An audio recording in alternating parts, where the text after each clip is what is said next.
right, hello everybody. So in today's lecture, we are looking at Korean Christianity, and we are going to examine how Christianity was introduced to the country and how it evolved over time and eventually became, a real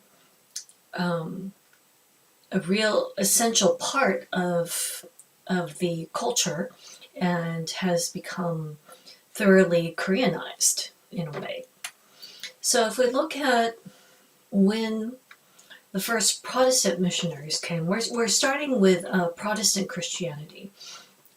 Catholicism had been introduced before to Korea, but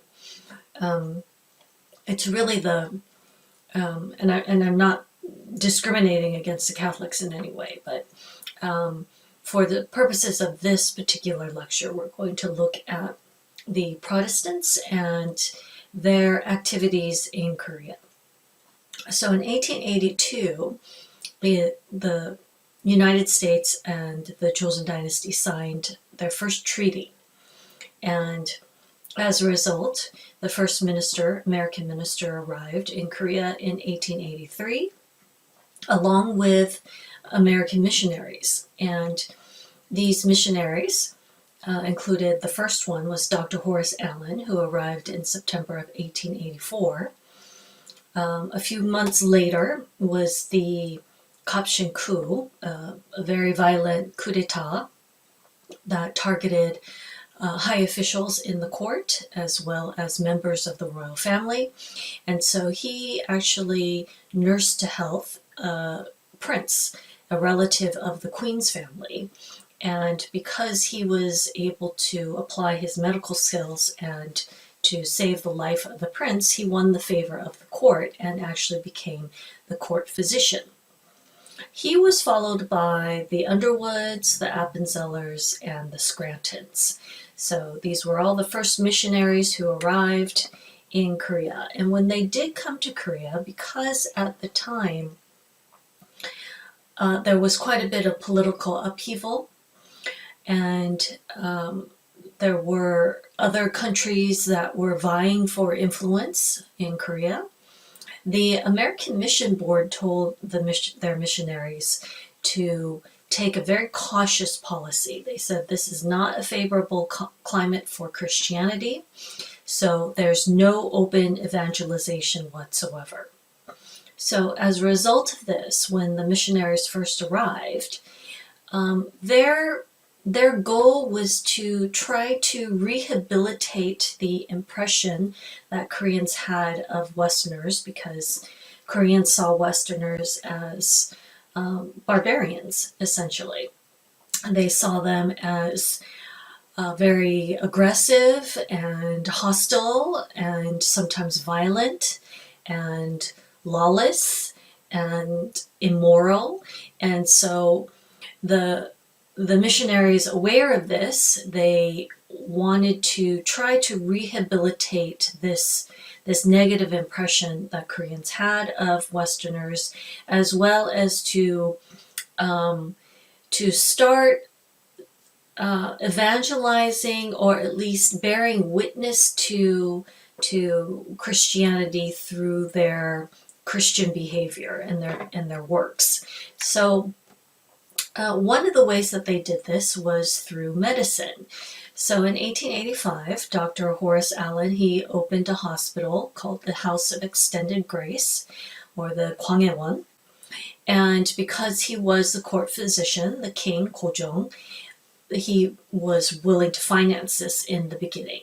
Now, the government, as time goes by, they are in a fiscal crisis, and they just do not have funds to divert to something like this. So they're no longer able to fund it. And so they are seeking assistance and financial aid from Christians in the United States. And this man, Louis Severance, who was an oil magnate and a philanthropist. He was very active in the Methodist Church, and he heard about the financial troubles that this hospital was experiencing, and so he decided to donate quite a bit of money. He was a very wealthy businessman.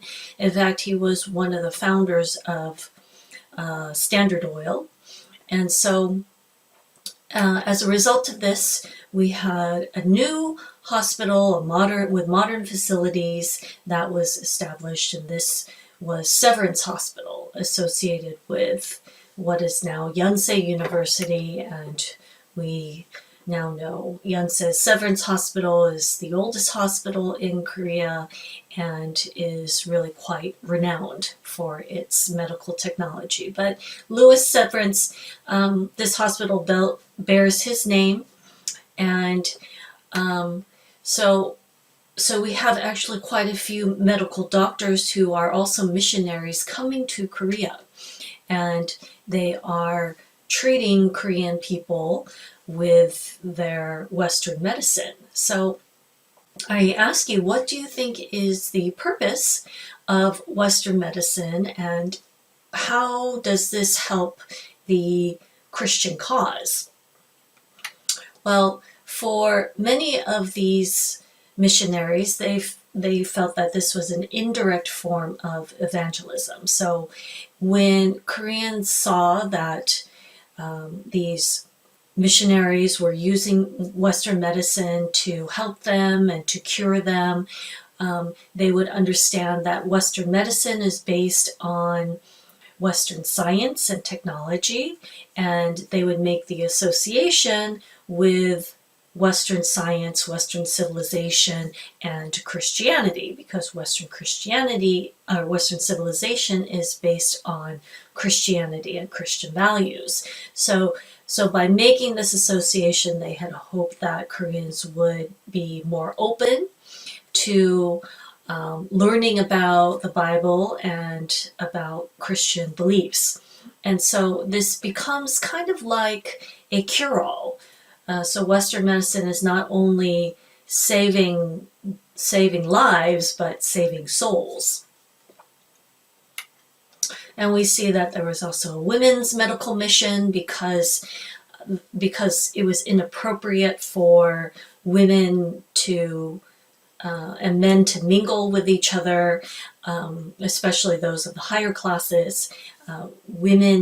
Female doctors also came to Korea, and they would treat Korean females for health problems. The second form of indirect evangelism was education. So initially, these American missionaries who arrived in Korea, they began to start schools. So Appenzeller formed the Peje School, and Mary Scranton Iwa, and Horace Underwood Kyongshin. So they started to form schools, and in 1885, when Peje was established, Appenzeller chose to incorporate a variety of subjects. So obviously there were subjects that were commonly taught in Western schools, such as history, reading, geography, arithmetic, and science. But he also included the Chinese classics and hired an instructor to come in and teach this. Now, why would he do this? Well, if we're looking at the time period in 1885, the civil service examination is still being used to recruit and appoint government officials. So if you wanted to become a government official or part of the Yangban class, you had to study and prepare for and pass the civil service examination. And this entailed fluency in the Chinese classics. So he's still trying to appeal to an audience of an elite class, and while also teaching these new Western style subjects. So here we see Appenzeller again, and we have construction of the Peje School, and Here he is with his family. And so we see this efforts by the first American missionaries coming to Korea to really try to set an example of Christian behavior, but then also to teach about Western civilization and make that association of Western civilization with Christianity. This is the first class here at Page's school. So as you can see, they were mostly recruited from the Yangban class.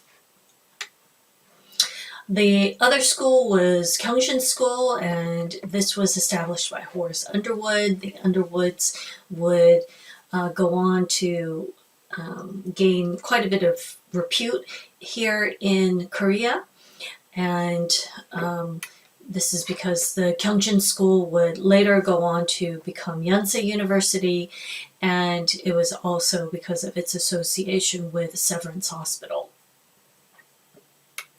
And then there was Mary Scranton.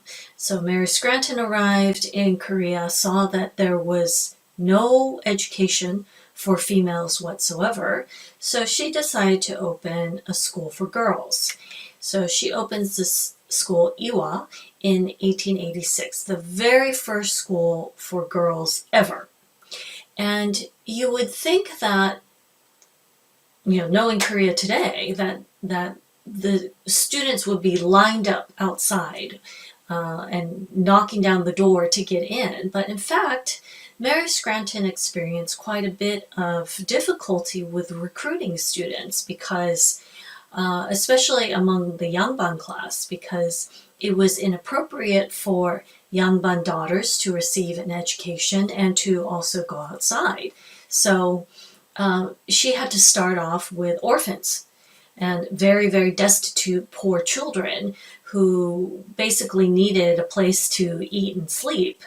So she started off with this, but as we know that Iwa would go on to expand and become the largest women's university in the world.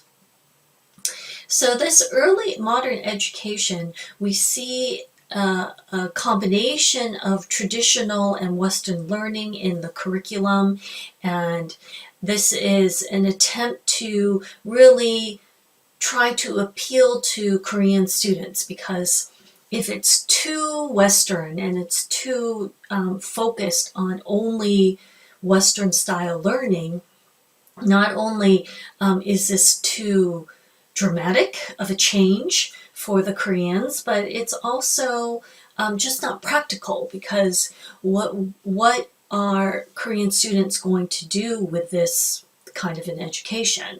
And so at the beginning they had to offer this accommodated form of learning.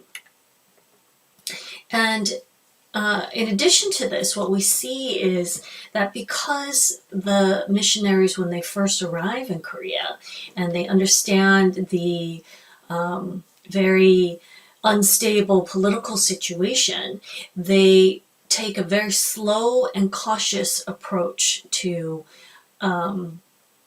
reaching out to Koreans and to talking and teaching about the Bible. But after 1895, this changes, and there's a dramatic increase in conversions to Christianity. So, if we look, and this is particularly the case in the northern part of the peninsula, Christianity just really took off in the north. By 1904, there were 46 boys' primary schools and 4 girls' primary schools. In Suncheon, which is in northern Pyongan province alone, there were 21 primary schools and 57 church groups. So we can see how this is widely appealing, particularly in the northern part of the peninsula. And I'd like you to look at, take a look at these numbers of churchgoers here. And then this is 1904. And then by the time we get to post-1905 and by 1907, the numbers just explode. In 1907, there was a great revival in Pyongyang where thousands of people were converted to Christianity. This is a time when Korea is under the Protectorate Treaty, so Korea had been forced to sign the Ulsa Treaty in 1905. In 1907, Gojong was removed from the throne. He abdicated, and his son took his place, but was essentially a puppet of the Japanese resident general. And then the Korean army was also completely disbanded in 1907. So it shouldn't be surprising, given the historical context, that what we see here is a sense of a crisis amongst Koreans, and a sense of seeing that that losing national sovereignty is a very, very real possibility at this point. And so the turn to spiritual hope, or spiritual comfort at this time is the timing is actually quite interesting. So there tends to be this connection between Christianity and Korean nationalism, because many Western missionaries, they started spreading ideas, liberal ideas, and we see kind of an arousal of national consciousness at this time, late 19th, early 20th century. And then the Christians also organized. They had organizations such as the YMCA that also arranged for political activities. So we begin to see this association of Christianity and Korean nationalism, which further strengthens into the colonial period. So this is 1908, another picture of a Korean church. And as we can see, it's just really large numbers of people who are converting and in attendance. This is a photo of a district Bible class. And so they are here learning. This is Dr. Moore, a Christian pastor, and he is teaching other Korean pastors and training them. The Korean Protestants were very much following the Nevius plan, which is this idea that Korean churches should be self-propagating. And so it's about teaching the indigenous people and training them to be Christian leaders and leaders in the church, so that they can go out and they can form their own congregations and lead the services. So this is a picture. And then we get into the colonial period itself. So the schools were still very much functioning, and were actually expanding during the colonial period. There were a couple options for receiving an education if you were Korean. Many of the Korean private schools were shut down during the colonial period, so you could attend a Japanese common school that was run by the Japanese colonial state, or you could attend one of these missionary schools. And so a lot of Koreans chose to attend these mission schools. Here again we see Peje, which was the first mission school established. And as you can see, it's the number of buildings and number of students has grown. This is 1920s Iwa. I believe this is a picture of the first graduating class from the higher educational institute. So not only are these schools expanding in size, but they are also expanding their curriculum to include higher education. Here is a class at Iwa that is devoted to higher mathematics. I love looking at these old pictures. And then we also see more American missionaries that are coming to Korea and helping with with Korean Christians. So this is a gentleman, Reverend Wilbur Swearer, also a Methodist who came to Korea and lived here for quite a while during the colonial period. And he came with his family. Here's a picture of a Sunday school during the colonial period, and so we have young children here. This is a Christmas concert that was put on at a church during the colonial period. Here is a congregation. We see that it's quite large. And then we get to post-liberation. So just actually, before we do that, there's one note about the colonial period that I'd like to make, which is that we see these large numbers of people that are gathering here, and it's the impression that you probably get is that, wow, Koreans are very devout in their faith, which is true. But in addition, we have to understand that the Japanese during the colonial period, they did not allow Koreans to assemble in large numbers, but the one exception was the church. So as a result of this, we see that Koreans, because they could assemble in large numbers, they would come to the church for some reprieve from the Japanese colonial state. We do still see here, I believe this is a partition that is separating the men from the women. So this continues from the end of the Joseon dynasty through into the colonial period. But because Koreans were able to congregate in large numbers here at the church, we see that many independence activists were also Christian converts.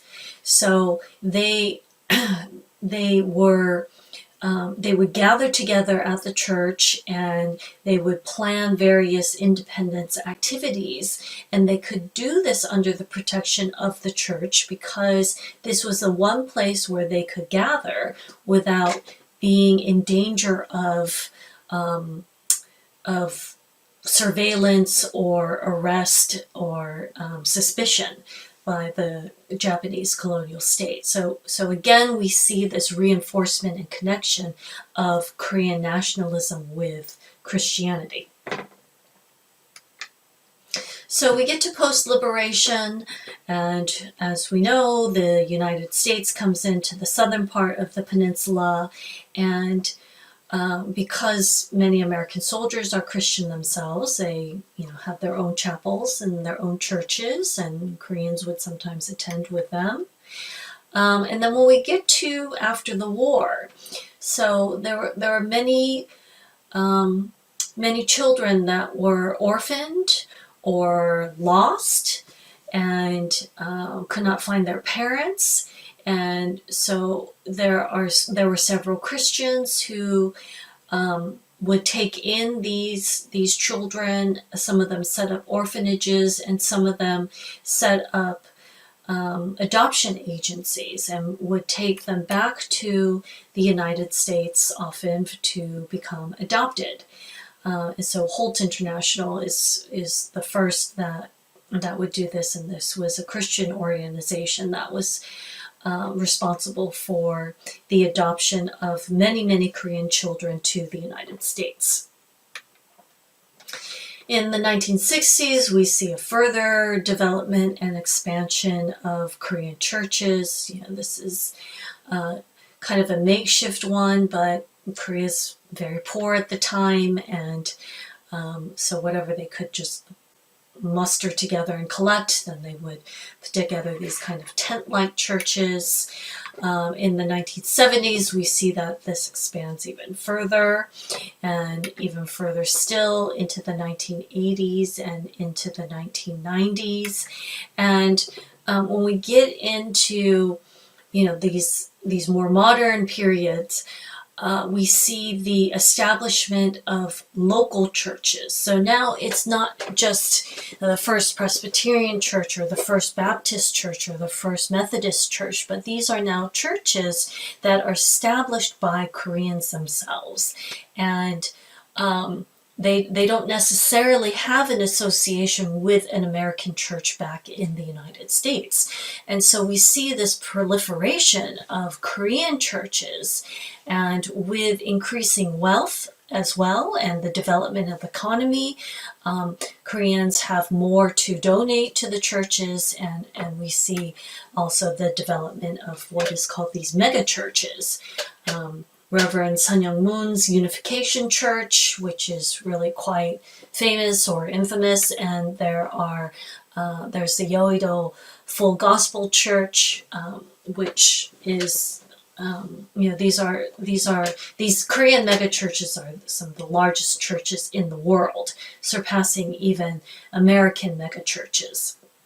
So we can see that that Koreans have really not only taken this on, but it's become its own entity, a Korean church.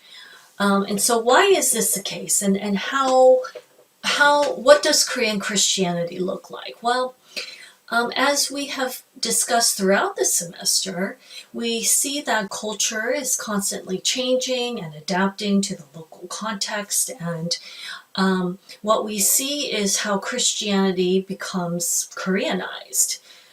So, for example, if we look at Christianity and Confucianism, well, when Christianity first arrived in Korea, it was like Christianity and Confucianism were mortal enemies. But in fact, there are quite a lot of parallels and similarities between the two beliefs. So they have shared moral and social values. There is a focus on the family. Christianity and Confucianism are both very patriarchal. And so these aspects of Christianity actually fit in very well with a Korean mindset and with Korean culture. Particularly if we look at the Korean family. So the Koreans emphasize aspects such as filial piety, which is also very Confucian, but the fifth commandment is that you must honor your father and your mother.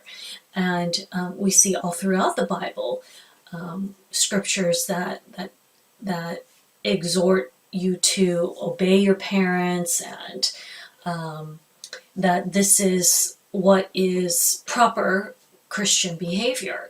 So again, this is very parallel and appealing if you are Korean. And then also the idea of obedience to one's parents and obedience to your in-laws. So again, this is very Confucian.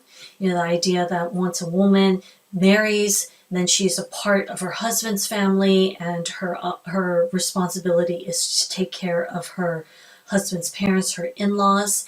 And so there is this emphasis in Korean Christianity on the story of Ruth, who to the very end took care of her sick and ailing mother-in-law. And so again, this is something that is very compatible with Korean culture, and also the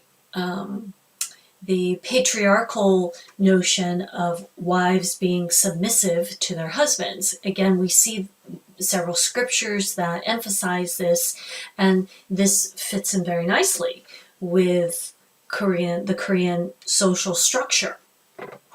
So what we have then is how Koreans have adapted Christianity. They emphasize certain aspects of it because that's what fits in with the Korean culture and with the overall social structure that we find in Korea. So in this lecture, we have looked at the historical origins and the development of Christianity here in Korea, and how Christianity has become very Koreanized today.